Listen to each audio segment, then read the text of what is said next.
Оройн үзэгчдээ чухлыг шударгаар шуурх авраатай оргилцэг мэдээллийн хөтөлбөрийн 21 цагийн мэдээллийг үзэж та бүхэнд хүргье. Мэдээллийн хөтөлбөртөө хамтран ажиллагч Go Chicken хамгийн оройс халуун нарна. Орон гэргүй иргэдийг нийгэмшүүлэх байнгын үйл ажиллагаатай шинэ амьдрал нийгэм сэтгэл зүй халамж үйлчилгээний тусламж үзүүлэх төв байгуулагдаж нээлттэй хэлээ. За энэхүү ажилд аймгийн эрдэнэ төлөөлөгчдийн хурлаас 66 сая төгрөгийн хөрөнгө оруулалт хийж хашаа байшин шаардлагатай техник тоног төхөөрөмжийг худалдаа авсан байна. Орхон аймаг 2012 оноос эхлэн амьдралдаа алдсан архины хамааралтай болж орон гэргүй ор цонглоор хоног төрүүлдэг иргэдийг нийгэмшүүлэх хүйтний улиралд төр хоноглох байраар хангах үйл ажиллагааг зохион байгуулж ирсэн бөгөөд энэ хугацаанд нийтдээ 200 гаруй иргэн хамрагдсан байна. Нийгэмшүүлэх үйл ажиллагаа нь улирлын чанартай буюу зөвхөн хүйтний улиралд явагддаг байсан учраас иргэд буцаж архинд донтох нийгэмших ажлын үр дүн хангалтгүй байж ирсэн байна.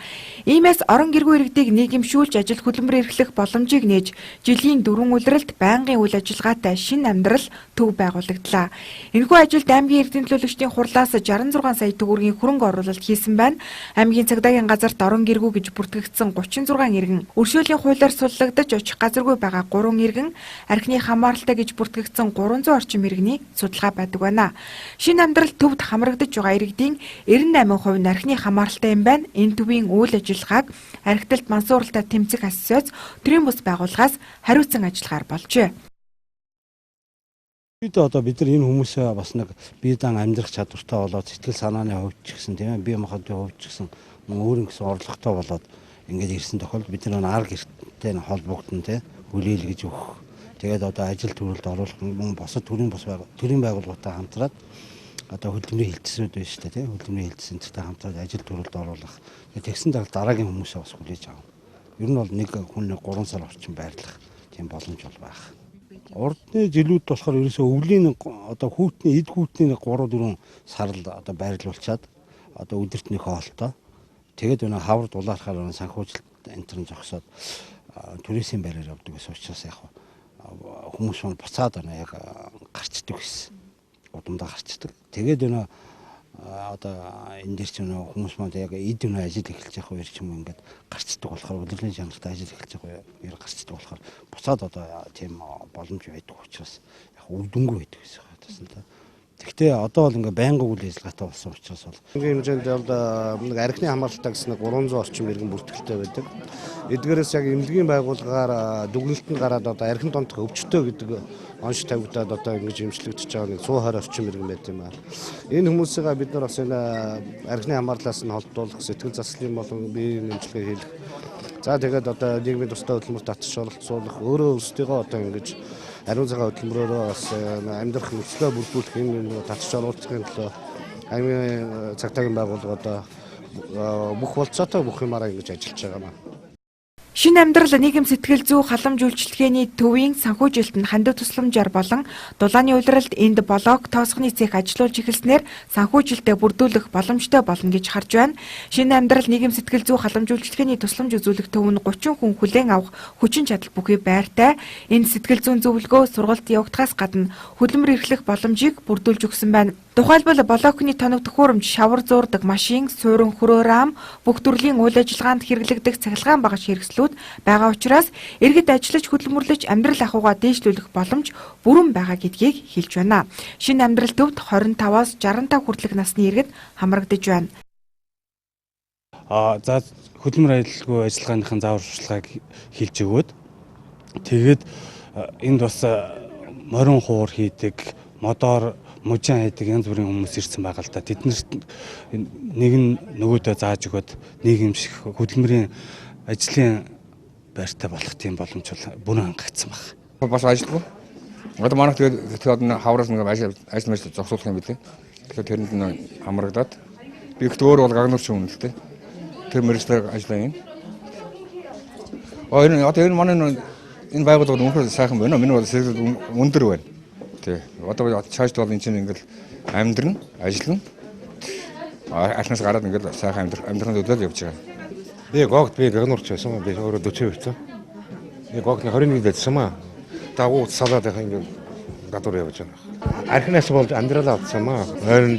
Би гагнуурч байх. Би чинь зурглаа зэрэг гагнуурч би Бажил Форд 21-д байсан маа. Яг энэ гагнуур аппарат бүх юм байна гэсэн яг би яг юм бодоод байна. Би одоо 56 дахь би яг чадвар байна. Толгойн гар байна яг гагн чадна. Цаашдаа аймаг орон нутгийн зүгээс энэ чиглэлийн үйл ажиллагаатай төвийг Хүрэнбулаг, Баян цагаан зэрэг гэр хорооллын багуудад байгуулахаар төлөвлөсөн байна. Орхон аймгийн байгаль орчны газраас бүх нийтээр мод тарих үндэсний өдрийн хүрээнд 1 сая мод ургуулах хөтөлбөрөнд идэвхтэй оролцож, хашаандаа болон байгууллагынхаа ойр орчимд мод бут тарьж ургуулсан иргэд аж ахуй нэгж байгууллагуудыг чагнан урамшууллаа. Энэ онд аймгийн хэмжээнд бүх нийтээр мод тарих өдрүүдэд нийт 63901 мод бут тарьсан байна. Тус ажилд идэвхтэй оролцсон иргэд аж ахуй нэгж байгууллагыг өнөөдөр 4-8 цагаар шалгаруулж, аймгийн засаг даргын захирамжаар чагнан урамшууллаа. Тодорхойлбол хашаандаа хамгийн их мод тарьж ногоон орчин бүрдүүлсэн өрх, жимсгний мод бут тарьж өөрийн амжиргаандаа хувь нэмэр оруулсан айл өрх. Идэвхтэй оролцсон иргэд, идэвхтэй оролцсон аж ахуй нэгж гэсэн чиглэлээр нийтдээ 15 өрх, 4 аж ахуй нэгж байгууллага шалгарчээ. Манайх ер нь 2000 оноос хойш одоо өрхийн хашаанда ногоон байгууламжийг бий болгосон. Тэгээ манайх одоо ерөнхийдөө энэ жил 350 орчим модтой мод цөг тэгээд чацрагны мод өхрийнүүд тэгээ нөө шар хойс чимэглэлийн моднууд бас нэлээд тарьсан. Тэгээ энэ жилийн үед бас уулнаас бас нөгөө баян тусмаас нөгөө ногоон мод шилжүүлэн суулгах туршлагын маягаар бас нэг 5-6 мод авч суулгасан маш сайхан ургаж байгаа. Тэгээд одоо бидний хөдөлмөрийг үнд ийм шагнад өгж одоо маш их баярлж байна. Тэгээд цаашдаа манай Орхон аймгийн иргэд одоо ногоон байгууламжийг бүрдүүлж чадаа хашаа болон одоо юунд алуун газруудын өшөө их мод тарихыг л уриалж байна. За энэ жилийн хувьд бол бид нар сургууль дээр ерөнхийлөгчийн зарлагаар улс дээр мод тарих өдрөөр хавар 1600 орчим мод бут тарьсан байгаа. За эндээ бол одоо 7 төрлийн мод бут байгаа. За энэ маань бол одоо цөм бид нар арчилж тордоод хүүхэд ажилчдынхаа хүчээр арчилж тордоод 95%-тай ургаж байна одоогоор тий. За энэ хийсэн бүтээсэн манай сургуулийн хамт олон хүүхдүүдийн маань хөдөлмөр одоо хичээл зүтгэлийг аймгийн төр засгийн байгууллагаас үнэлээд одоо бид нарт энэ хүнтэй шагналыг өгсөнд их баяртай байна. Манайх сургуулийн байгууллага гэдгээр бид нар чинь бас хүч сайтай хүүхдүүд дээрээ тулгуурлаад энэ ногоон байгууламжаа хөгжүүлэх боломжтой. Бусад одоо сургуулиуд маань бол бидний туршлага гэх юм байхгүй бүгд мэдж байгаа. Бусад байгууллагууд бол ингээд одоо нийтээрээ хөдлөвөл бас болохгүй юм гэж байдгүй юм байна гэдэг л болж байна.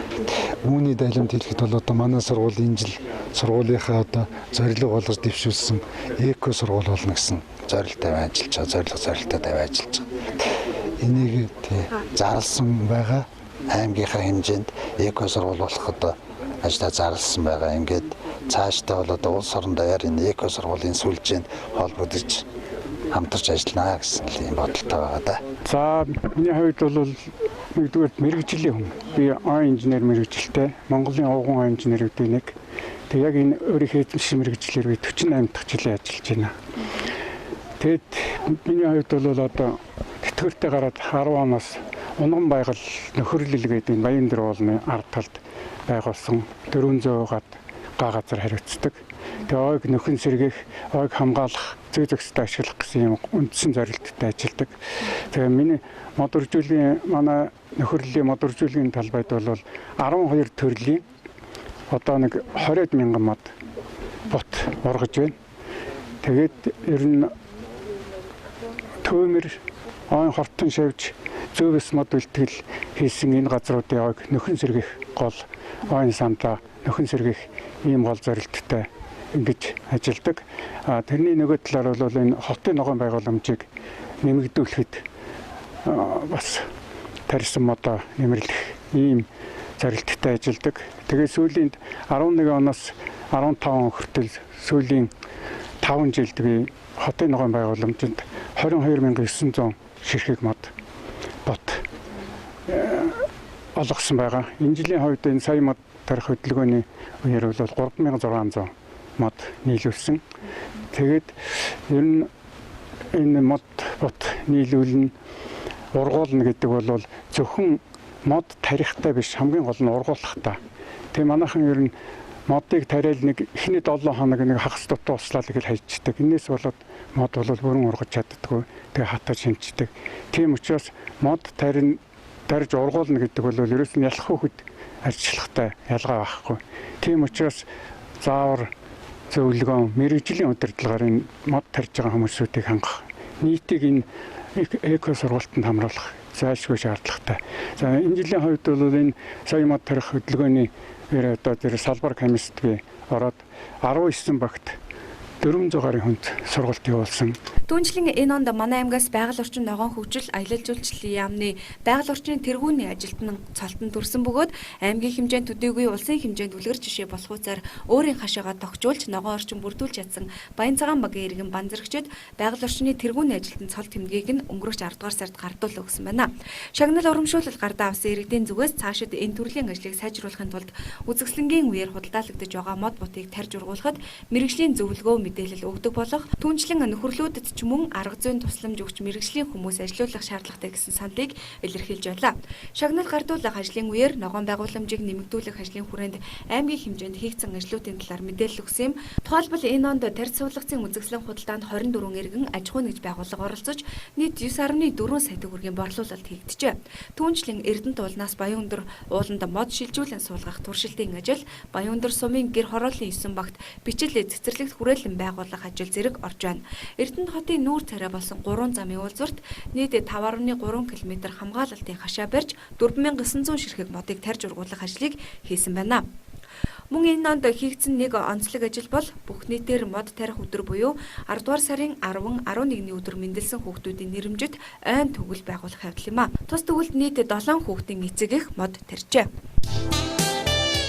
Мэдээллийн хөтөлбөртөө хамтран ажиллагч Go Chicken хамгийн оройс халуун нарна. За энэ онд аймгийн эрдэнэ төлөөлөгчдийн хурлаас Баянөндөр Жаргалан сумын бүх багуудад 2 удаагийн буюу нийт 22 форум хэлэлцүүлэг зохион байгуулсан билээ.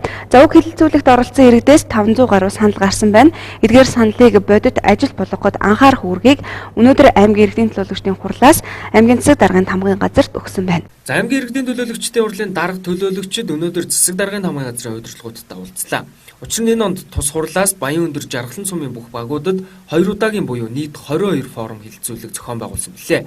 Тодорхойлбол энэ оны 3 дугаар сард 9 удаагийн хэлэлцүүлэг зохион байгуулж 300 гаруй иргэний саналыг авсан бол өнгөрсөн сард 13 удаагийн хэлэлцүүлэг зохион байгуулж мөн тооны иргэний саналыг авчээ. За дээрх саналуудыг багцлж аймгийн засаг даргын тамгын газрын холбогдох хэлтэс албатад хүргүүлж шийдвэрлэх үүргийг өгсөн байна. За тухайлбал 3 дугаар сард болсон 9 удаагийн хэлэлцүүлгийн үеэр иргэдээс гарсан саналыг ангилж төрийн 16 байгууллагад хүргүүлжээ.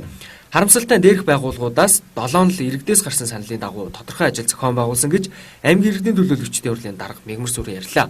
Тиймээс аймгийн иргэдийн төлөөлөгчдийн хурлаас зохион байгуулж буй хэлэлцүүлгийн үеэр иргэдээс гарсан саналыг ажил хэрэг болгоход анхаарах хэрэгтэй байгааг онцллоо. Энэ ажлаа одоо бас сайтар зохион байгуулахыг өнөөдөр та бүгдэд хэлэх гэж ийм бичиг очсон шүү гэдгийг бас сануулгах гэж ингэж зөвлөж. Энэ жилийн хувьд нэлээд онцлогтой жил. Нэлээд том зорилтуудыг бид нар аймгийн хэмжээнд дэвшүүлсэн. Энэ чиглэлийн ажлуудын үр дүн гүйцэтгэл хаана юу болж явна гэдгийг өнөөдөр бас эргэж харах зайлшгүй шаардлага үүссэн байгаа. За тэгвэл өнгөрсөн сард болсон 13 удаагийн хэлэлцүүлгээр иргэдээс гарсан 210 орчим саналыг 18 бүлэгт хувааж төрийн байгууллагуудад хүргүүлсэн байна. За өнөөдрийн уулзалтад оролцсон аймгийн иргэдийн төлөөлөгчдийн хурлын төлөөлөгчид хэлэлцүүлгийн үеэр гарсан саналуудыг засаг даргын тамгын газрын хэлтэс албатын дарга нарт товч танилцуулсан.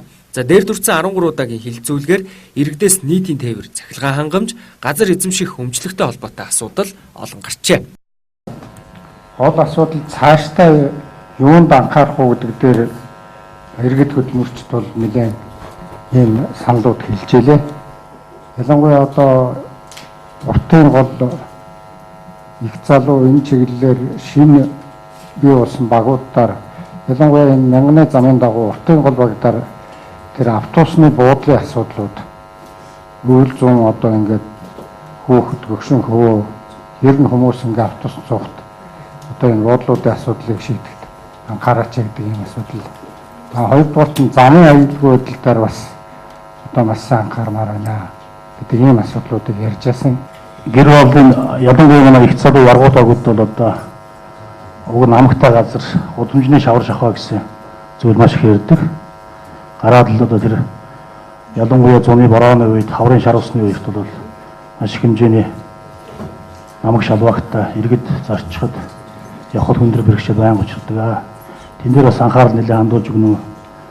Мэдээж тэрний хөрөнгөний асуудал хүндэлтэй тэгээд гарцын олж одоо тэн дээр хамтарч ажилламаар байна гэж бодож байна. За энэхүү мэдээлэлтэй танилцсны дараа аймгийн засаг даргын орлогч болон тамгын газрын дарга нар мэдээлэл хийсэн. За засаг даргын орлогч Инхбат хэлсэн үгэндээ бид иргэдийн төлөөлөгчдийн урлаас зохион байгуулсан форумд оролцсон иргэдийн гаргасан саналын дагуу холбогдох байгууллагуудад нь өөр өгсөн хэрэгжилт боломжийн түвшинд байгаа гэсэн юм. За харин засаг даргын тамгын газрын дарга форум хилцүүлгийн үеэр гарсан саналуудыг харьяа байгууллагуудад хүргүүлсэн. За энэ онд хийх боломжтойг нь ойрын хугацаанд гүйцэтгээд хөрөнгө шаардлагатай ажлуудыг төсөвт суулгахаар ажиллаж байна гэлээ. 2014 онд малчин багийг жаргалан цум руу шилжүүлсэн гэсэн хэдий ч өнөө хүртэл хугацаанд малчин багийн иргэд бүртгэлээ хийлгэхгүй байгаа асуудал үүсжээ. Тухайлбал өнөөгийн байдлаар тус багийн 94 иргэн албан ёсоор жаргалан цум руу шилжүүлгээ хийлгэсэн байна. Өнгөрөх жинд Баян өндөр сумын малчин багийг газар нутгүй гэсэн шалтгаанаар аймгийн иргэдийн төлөөлөгчний хурлаар жаргалан цум руу шилжүүлсэн ч тус багийн асуудал одоо хүртэл шийдвэрлэгдээгүй мөн л газар нутаггүй үйл ажиллагаа явуулах боломжгүй бүх талын үйлчлэгээ явуулахад хүндрэлтэй байсаар байгаа асуудал өмнө нь яригдж байсан. Малчин багийг жаргалан цуманд шилжүүлсэнтэй холбогдуулан одоогийн байдлаар тус багийн 94 иргэн албан ёсоор шилжүүлгээ хийлгэсэн бол үлдсэн иргэд нь шилжүүлгээ хийлгээгүй байгаа гинэ. Иймээс 11-р сарын 24-өөс 27 оны хооронд буюу эх 7 хоногийн мигмар гарагаас Баасан гарагийн хооронд аймгийн улсын бүртгэлийн хилтэс дээр жаргалан цумын улсын бүртгэгч малчин багийн засаг дарга нар ажиллахаар болсон байна. Хамгийн гол нь яагаад энэ ажил удаашралтай нэхэр малчин багийн иргэд өөрөө хойрог ирж одоо бүртгэлээ хийлэгдэггүй ийм байдал үүсэж байна. За тэгээд үүнтэй холбогдуулаад эх 7 хоногийн 2-оос 4 дахь өдрийн хооронд манай хилцээр жаргалан цумын улсын бүртгэгч жаргалан цумын малчин багийн засаг дарга хоёр ажиллана. Энд тэгээд иргэдээс тавьж байгаа гол асуудал болохоор жаргалан цуман дээр одоо ингэж Орхон аймгийн улсын бүртгэлээ хилцэж жаргалан цум хоёрын оронд 2 удаа ингэж явах ажил гараад байна. Энийг ингээд хүндрэлийг багасгаж өгөөч гэсэн тоолбогдвол эх 7 хоногт ингээд дээрх хоёр албан тушаалтын энд ажиллана. Тэгэхээр жаргалан малчин багийн иргэд маань одоо энэ хугацаанд ирж одоо бүртгэлээ хийлгэж ингээд үйл ажиллагаанд идэвхтэй оролцсон уу гэж хэлье. Малчин багийн иргэдэд тулгарч байгаа хүндрэлийг багасгаж дээрх хугацаанд аймгийн улсын бүртгэлийн хилцээр бүртгэл явагдах учраас багийн иргэд бүртгэл хийлгэж идэвхтэй оролцох хэрэгтэй байгааг уламжилж байна. Одоогийн байдлаар малчин багийн 460 гаруй иргэн бүртгэлээ хийлгэх хэрэгтэй байгаа гинэ. Энэ онд иргэдийн худалдан авч буй сайжруулсан зуухны үнийн дүнгийн 70%-ийг төрөөс санхүүжүүлж байгаа. За манай аймагт 4 аж ахуй нэгж 9 төрлийн сайжруулсан зуухыг борлуулж байгаа маа. Тэгвэл дээрх 4 аж ахуй нэгжийн нэг болох Их Тэнгэрийн хүч компанид зуух захиалсан 280 айл өрөх өнөөдрийг хүртэл зуухаа авч чадаагүй байна. За энэ жил гэр ороолын айлуудад сайжруулсан зуух олгоход 200 сая төгрөг зарцуулахар болсон. Энэ оны үед иргэд өөрсдөө зуухаа сонгоо авах боломжтой. Үүний хүрээнд 4 аж ахуй нэгжийн 9 төрлийн зуухнаас иргэд сонголтоо хийж үнийн дүнгийн 70%-ийг нь төрөөс санхүүжүүлж байгаа юм. За манай аймагт сайжруулсан зуух борлуулах ажлыг Royal Ocean, Их Тэнгэрийн хүч, Selin Construction, BMT Бомбот гэсэн 4 аж ахуй нэгж хийж байна. За гэтэл Их Тэнгэрийн хүч компанид сарын өмнө зуух захиалсан 280 гаруй айл одоо хүртэл зуухаа авч чадаагүй байна. Учир нь тус компани сайжруулсан зуухыг Турк улсаас нийлүүлдэг бөгөөд далайн тээврээр манай улс руу хөдөлсөн гэсэн тайлбарыг өгсөн байна. За эдгээр зуухууд нь 7 хоногийн дараа манай аймагт ирнэ гэжээ. За дээрх зуухыг захиалсан айлуудын хувьд 132 мянган төгрөг төлсөн. За харин Их Тэнгэрийн хүч компани аймгийн байгаль орчин аялал жуулчлалын газартай байгуулсан гэрээ өнөөдөр дуусгаруулж байгаа юм байна. Тэнгэрийн хүч бидэнтэй байгуулсан гэрээгээр нэг сарын хугацаанд зуухаа татаж ацраад ингээд иргэдэд өгнө гэсэн ийм гэрээтэй. За гэрээний хугацаа өнөөдөр дуусч байгаа. За бид бол Их Тэнгэрийн хүчний одоо толгой компани Улаанбаатар байдаг юм байлаа. Тэднүүсээс нь бүр албан тоот авсан. Ингээд бидэнд ирүүлсэн тайлбараараа бол Туркээс зуухнууд ачигдсан. За усан онгоцоор яваад одоо контейнертайгаа төмөр замаар ингээд шууд Эрдэнэтэд одоо 7 хоногийн дараа орж ирнэ гэдэг ийм тайлбарыг бол одоо толгой компаниас нь албан тоотоор ирүүлсэн байгаа.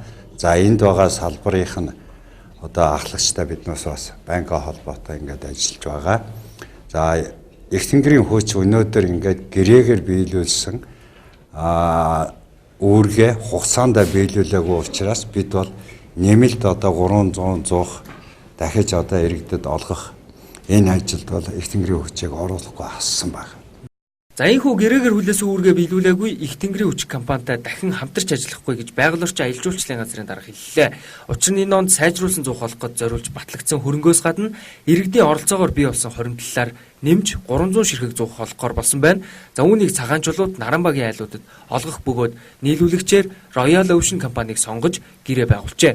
За ер нь жил бүр сайжруулсан зуух олгохдоо ихэнх хувийг нь хилийн чандаас нийлүүлдэг. За учир нь манай улсад зуух үйлдвэрлэж буй аж ахуй нэгжүүд холбогдох байгууллагаас итгэмжлэл авч чаддаггүйг нь түнчлэн зарим талаараа иргэдийн хэрэгцээ шаардлагад нийцдэггүй гэж холбогдох албан тушаалтан нь ярьлаа. Мэдээллийн хөтөлбөртөө хамтран ажиллагч Go Chicken хамгийн оройс халуун нарна. Хотын төвд байх автогаражуудын хаягжилт эзэн холбогдогчийн тодорхойгүй байдал нь онцгой нөхцөл байдал үүссэн үед үйл ажиллагаа явуулахад хүндрэл үүсгдгийг аймгийн онцгой байдлын газраас мэдээлж байна. Манай аймагт гараж эзэмших гэрчилгээтэй иргэний тоо 1600 орчим байдаг бол зөвшөөрөлтөй 2000 орчим гараж аймгийн хэмжээнд байдаг байна. Хэрвээ онцгой яралтай нөхцөл байдал үүссэн тохиолдолд буюу автогаражууд гал гарсан үед аврах үйл ажиллагаа явуулахад хүндрэл үүсдэг байна. Тухайлбал тухайн гаражийг хэн эзэмшдэг эсэх нь тодорхойгүй холбоо тогтоох боломжгүй зэрэг нөхцөл үүсдэг гин. Иймээс ард иргэд гарах аюул ослоос үржилсэн сэргийлж дор хаяж утасны дугаараа байршуулах шаардлагатай байдаг гэдгийг хэлж байна. За тэгээд нөгөө нэг автогаражид одоо өнгөрсөн 10 сард гэхэд одоо 2 галын дуудлага ирлээ л дээ. За энэ дуудлаганаас одоо хараад жишээ болгоод ярихад бол нэг нь бол одоо гаражийн дээвэр нь одоо нэг борооны ус гоожиж одоо гараж дотор нь одоо чийг дааснаас болж чигээ хатааханд бол одоо нэг утаа май тавьдаг. Энийг нь хүн харахаараа дотор нь одоо автомашин шатж байна гэсэн дуудлага одоо онцгой байдлын байгууллагад өгдөг. Ингээд яваад очихоор одоо гаражийн эзэн холбогдогч нь олддгүү дотроо утаа май тавьсан. Тэрийг одоо нэг утаа тавьчаад хараа ялтгүй орхио явчихдаг. Инхээр одоо бусад гаражтай хураасаа эд зүйл болон автомашинд нь одоо аюул учрах эрсдэлтэй байдаг. Дээрээс нь одоо нэг гаражийн одоо цоожийн нэвдээд орчдөг бид нар. Тэгээд одоо эзэн холбогдогч нь байдгүй утасны дугаар ядаж одоо хинтээ холбоо барих уу гэдэг нь одоо байдгүй учраас одоо бид нар бол одоо тэр хүний өмч хөрөнгийг одоо тэгээд орхиод явах хэцүү болдог. За дээрээс нь одоо нэг хүмүүст нь одоо хариулсуулж яасан эснийг мэдгүй хэдэн сар жилээр алга болчтой хөдөө өвчтэй. Ийм болохоор одоо хүмүүс нь холбогддог, утсаар холбогдох. Ядаж одоо гаражийн хаалган дээр одоо нэг эзэмшигч нь усныхаа дугаарыг одоо тавьдаг болмоор байна гэсэн. Автогаражийн бүртгэл мэдээлэл нь аймгийн газрын харилцаа барилга хот байгуулалтын газарт газар олгосон байдлаар бүртгэгддэг байна. Иймээс өөрийн болон бусдын эд хөрөнгийг альва аюул ослоос хамгаалж хариуцлагатай хандах хүрээнд дэргэд автогаражуудтай хаягжилттай болгох, холбоо тогтоох утасны дугаараа байрлуулж байх хэрэгтэйг санууллаа. Орхон аймагт үйл ажиллагаагаа явуулаад 2 жил болж байгаа нийгэм эдийн засаг, хүний нөөцийн удирдлагын соён академийн төгсөгчид өнөөдөр дипломо гард авлаа. Нийгэм эдийн засаг, хүний нөөцийн удирдлагын соён академи манай аймагт үйл ажиллагаагаа явуулаад 2 жил болох хугацаанд нийт 100 гаруй төгсөгчийг хөдөлмөрийн зах зээлд амжилттай ажиллуулж байна. Энэ удаагийн төгсөлтөөр соён академиг 4 мэргэжлэр нийт 10 гаруй суралцагч амжилттай төгсөж байна. Нийгмийн эдийн засгийн хүний нөөцийн соён академиг төгсөж байгаадаа маш их баяртай байна. Төрийн удирдлагын нийгмийн ажлын чиглэлээр сурч төгссөн. Тэгээ энэ нь болохоор манайх болохоор маш их даваа талтай мэдлэг, ур чадвар, туршлага гурыг зэрэг эзэмшээд гардагаараа их даваа талтай байгаа. Тэгээд мэдлэг, ур чадвар энэ гураараа ягаад ажлын байранд юу хийсэн байгаа, төгсөөс өмнө ажлын байрны захиалга авсан байгаа. Ингээд диплом аваад шууд ажилд ороход бэлэн байгаа. За нийгмийн эдийн засгийн хүний нөөцийн удирдлагын соён академиг амжилттай төгслөө. Энэ академиг сурахад минь бид бүхний мэдлэг чадрыг дэвшлүүлж өмнө сурсан мэдлэгийн минь сануулж өгсөн соён академи бас удирдлага болмогч нарт маш их баярлалаа илэрхийлье. За энэ академийн давуу тал нь бол бага хугацаанд тодорхой мэдээлэл, тодорхой чиглэлүүдийг бол хангалттай өгдөг давуу талтай. Миний хувьд бол төрийн удирдлагын чиглэлийг амжилттай төгслөө. За сургалтыг байнгын оюутнуудтайгаа байнга уншаад байгаас гадна биш, байнгын олон түмэнд танигдсан гавьяатууд болон тийм усуудад мэдээлэлтэй солилцож байна. Том бүтээн байгуулалт гаргадаг үйлдвэрүүдэд танилцж байна. Бас өөрсдөө хоорондын холбоотой байнгын мэдээлэл солилцсонд давуу талтай юм шалгаж байна. Нийгмийн эдийн засаг хүний нөөцийн удирдлагын соён багтаам нь хосолсон давуу нөхцлөөр мэрэгжил олгох, мэрэгшүүлэх богино хугацааны буюу 3 сарын сургалтыг явуулдаг бөгөөд суралцах хугацаанд дадлага хийж дадлага үр дүндээ амжилттай хийсэн тохиолдолд ажлын байраар хангагдах боломжийг суралцагчдад олгодог давуу талтайг төгсөгчид онцолж байлаа. Энэ удаагийн төгсөгчдийн 60 орчим хувь нь ажилтай хүмүүс байсан бол үлдсэн 40 гаруй хувь нь төгсөөд ажлын байраар хангагдах санал авсан нь тус академийн бодиттой зорилго сургалтын үр дүнг харуулж байгаа хэрэг юм а. Бидний гол сургалтын агуулга хөтөлбөрийн хүрээнд бол энэ сайхан сургалтыг дэмжиж оролцож Эрдэнэ дотоо хөгжүүлээ, Монгол улсынхаа хөгжил сэтгэлтэнд хувь нэмрээ оруулъя гэдэг олон залуучууд хамтран ажиллаж байгаа бол бид бүхэн баяртай байгаа. Хамгийн гол нь бид бүхний гол зорилго бол залуучуудын тэр хайрцаглагдсан сэтгэлгээг илүү их задлж өгч амьдралд бодиттойгоор илүү үнэлэмжтэй ажиллах тэр бололцоог бүрдүүлж байгаа энэ сургалтын гол агуулга бол оршиж байгаа. Тийм учраас хүн болгон амжилтанд хүрэхийг хүсдэг.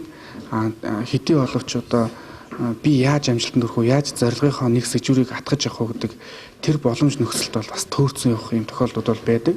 Тийм учраас бид бүхэн багш нартайгаа хамтраад энэ хөтөлбөрийг боловсруулад амжилтыг түгэх энэ сайхан хөтөлбөрийн хүрээнд олон сайхан залуучуудад 7 хос мэрэгчлээ болгоод энэ хөтөлбөрийн зах зээл дээр гаргаж байгаа онцлогтой. Тийм учраас сурсан залуучууд маань илүү их ондын сэтгэлгээ гэхээс илүү сурч мэдсэн зүйлээ маргааш амьдрал дээр хэрэгжүүлээд үр дүнг нь үзэж байгаа онцлогтой байгаа. Тийм учраас бид бүхэн Эрдэнэ хотынхон залуучууд ажиллаж байгаа мөн ажил хийхээр зорж байгаа гэдээ олон хүмүүст ер нь 10 жилээс дээш боловсролын юм хүн сайхан бол бид бүхэн гараа сунгаж аль талдаа хамтран ажиллахад бол бэлэн байдаг. Тийм учраас энэ ажлын үр дүн харагдаж өнөөдөр ч гэсэн бид бүхэн бас сурсан мэдсэн зүйлийг баталгаажуулаад мэрэгжлийн ром дипломыг гардуулж өгөөд хөдөлмөрийн зах зээл дээр өдөж өгч байгаад их баяртай байна. Соён багтаам нь хүний нөөцийн удирдлага, сэтгэл судлал, санхүүгийн удирдлага, нэгтлэн бодох бүртгэл, бизнесийн удирдлага, PR, төрийн удирдлага, эрх зүй, нутгийн удирдлага, төрийн захиргаа, гадаад худалдаа, гайлын удирдлага, аялал жуулчлалын удирдлага, бизнесийн харилцаа зэрэг мэргэжлүүдээр эсэлт авдаг бөгөөд мэргэжлийн өндөр зэрэгтэй тухайн салбартаа амжилттай ажиллаж буй чадварлаг мэргэжлийн багш нар хичээлийг явуулдаг гэдгээрээ онцлогтой юм а. Оргилжийн мэдээллийн хөтөлбөрийн сонгон үзэж байгаа үзэгч та бүхэнд баярлалаа. Үргэлжлүүлэн цахим мэдээллийн болонд анхаарлаа хандуулна.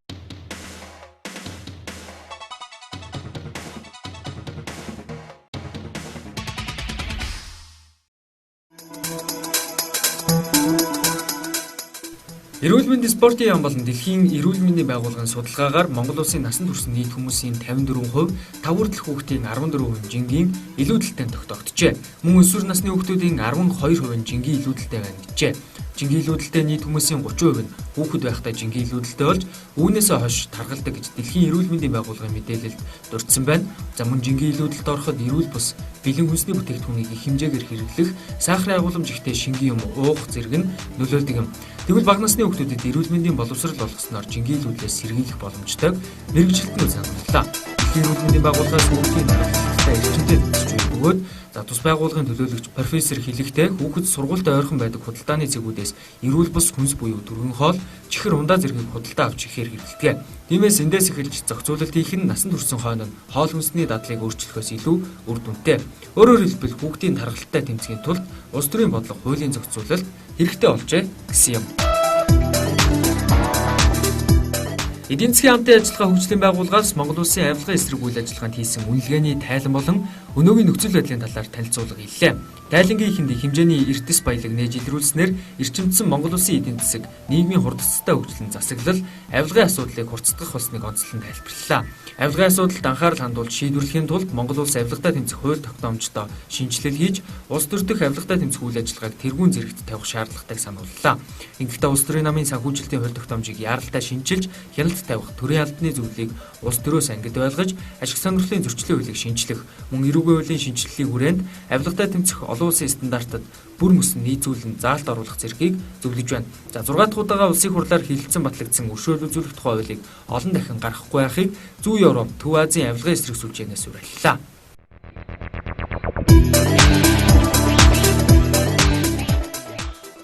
Бүгд найрамд Хятад ард улсын дарга Си Цзиньпин 2014 оны 8 дугаар сард Монгол улсад төрийн альчлал хийхдээ хоёр талд эдийн засгийн хамт ажиллагааг үргэлжлүүлэх зорилгоор 1 тэрбум Америк долларын экспортын хөнгөлөлтэй зээл болох боломжтойгоо мэдгдсэн бөгөөд талууд тус зээлийн хүрээнд ерөнхий хилцээр байгуулахаар харилцан тохиролцсон.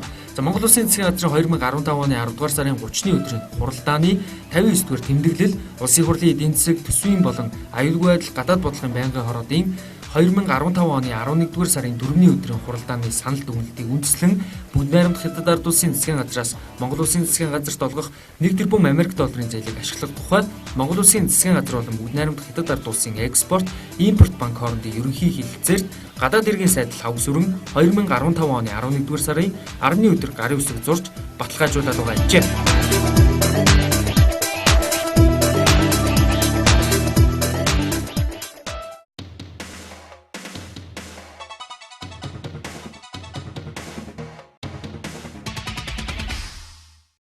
Баярлалаа үзэгчдээ. Өнөөдөр Орхон аймагт болж өнгөрсөн онцлог үйл явдлуудаас иргэдийн санал хүсэлтийн дагуу түргэн шуурхай үнэн ботгоор мэдээллийг бэлтгэн хүргэлээ.